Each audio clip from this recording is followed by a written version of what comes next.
పచ్చిగల చోట్ల ఆయన నన్ను పరుండు చేయుచున్నాడు. శాంతికరమైన జలముల యొద్ద నన్ను నడిపించుచున్నాడు. కీర్తనలు 23 రెండవ వచనం. Praise Jesus.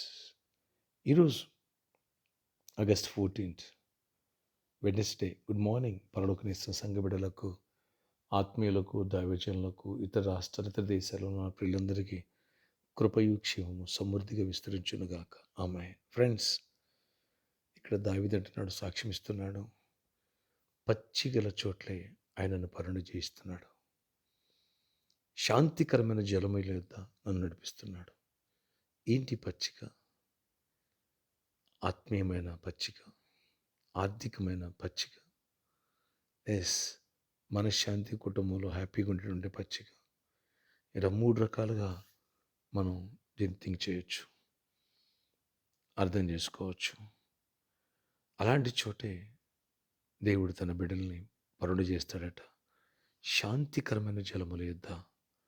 ఎస్, మన శాంతినిచ్చేది, ఆత్మకు శాంతినిచ్చేటువంటి జీవ జలాలైన వాక్యము ఇచ్చి దేవుడు నన్ను నడిపిస్తున్నాడు అంటున్నాడు. అవును, ఈరోజు నిన్ను పచ్చిగలో నిన్ను ఆయన పరుండు చేయును గాక. శాంతికరమైన జలములు దేవుడు నీకు అనుగ్రహించును గాక. ఎప్పుడైతే ఆ పచ్చిక నీకు నాకు దొరుకుతుందో, వాక్యము లోతైన మర్మాలు, ఆ మేరకు మన జీవితాలు ఎంత సమృద్ధిగా ఉంటాయో చెప్పడానికి వీల్లేదు. ఆ మాధుర్యం దావీదు అనుభవించాడు. ఎప్పుడైతే అంత డీప్గా ఆత్మీయమైనటువంటి పచ్చికలో ఊళ్ళకి దావీదు అడుగులు వేశాడో, అంతే ఆర్థిక సమృద్ధి, అన్ని ఆశీర్వాదాలు పరిగెత్తుకుంటూ వచ్చినాయి. అలాంటి దీవెనలు దేవుడు నీకు నాకు దయచేయాలని ఆశిస్తున్నారు. పచ్చిగల చోట్లే నిన్ను పరుండు చేయుచున్నాడు, చేయబోతున్నారు. శాంతిని, శాంతికరమైన జలముల యొద్ద నిన్ను, నీ ఆత్మ నడిపించబోతున్నారు. అదే నిత్య జీవము, జీవజలాలు. అనేకులకు సువార్త చెప్పి, సాక్ష్యం ఇచ్చి, ప్రభులో బలపరిచేటువంటి ఆ కృప దేవుడు ఊరెడు బుగ్గగా నేను మార్చునుగాక. శాంతికరమైన వాక్యాలు దేవుడిచ్చునుగా, కృపనిచ్చునుగాక. ఆమేన్, ఆమేన్. నువ్వు పచ్చిక చూడబోతున్నావు, సమృద్ధిని చూడబోతున్నావు, దీవెని చూడబోతున్నావు. నీ డ్రై వెట్గా మారబోతుంది. ప్రార్థిద్దామా? ఆశ్చర్యకడ నీ కొందనాలు. ఈరోజు ఎవరైతే వాక్యాన్ని వింటున్నారో, ఈ ప్రార్థనలోకి ఇస్తున్నారో, పచ్చిగల చోట దావీదును పరుండు చేసినట్టుగా మమ్మల్ని పరుండు చేయండి. శాంతికరమైన జలముల యొద్ద నడిపించండి.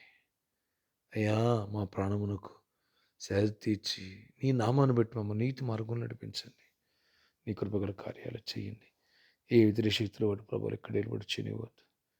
అయ్యా, రేపటి దినం ముందు చర్చ్ 11th యానివర్సరీ, ఆ సందర్భంగా దీవించండి. నీ కృప చూపించండి, నీ ఆశీర్వాదం నింపండి. ఏ వ్యతిరేక శక్తులు వాటి ప్రభావాలు ఎక్కడ పరిచయం మీద మా మీద పనిచేయనివ్వద్దు. అన్నిట్లో దీవించండి. బిడ్డలందరినీ దర్శించండి. ఎవరి వ్యాధిగ్రస్తులు వారు స్వస్థపరచండి. ఎవరి దరిద్రం జుడిపించండి. ఎవరి చీకట్లో చీకటి జుడిపించండి. దావీదు వలె పచ్చిక గల చోట్ల మమ్మల్ని పరుండు చేయండి అయ్యా.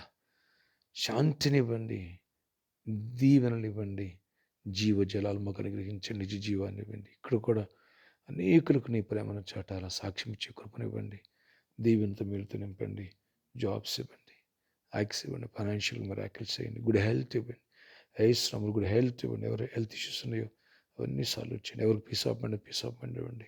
ఎవరికి ఆయన కుటుంబాల్లో ఆయన గొడవలు ఉన్నాయి, గొడవలు తీసేయండి. ఎవరు గర్భఫలం అయితే గర్భఫలాలు ఇవ్వండి. ఎవరు గర్భిణీ స్త్రీలు వాళ్ళ క్షేమాన్ని ప్రసవాలు ఇవ్వండి. సేపు కొండ తల్లి బిడ్డ ఆయన విద్యార్థులను దీవించండి, చిన్నది పెద్దలను దీవించండి, పరిచర్యను దీవించండి. గడిచిన సంవత్సరాన్ని కృపలో కాచి కాపాడినావు.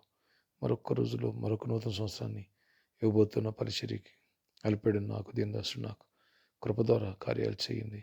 ఎవరి బర్త్డే, వెడ్డింగ్ జరుపుకున్న దీవించి దీర్ఘాయుష్ కృప సమాధానం ఇచ్చి నడిపించుకొని జయమనిమ్మని యేసు నామములో ప్రార్థిస్తున్న తండ్రి, ఆమేన్.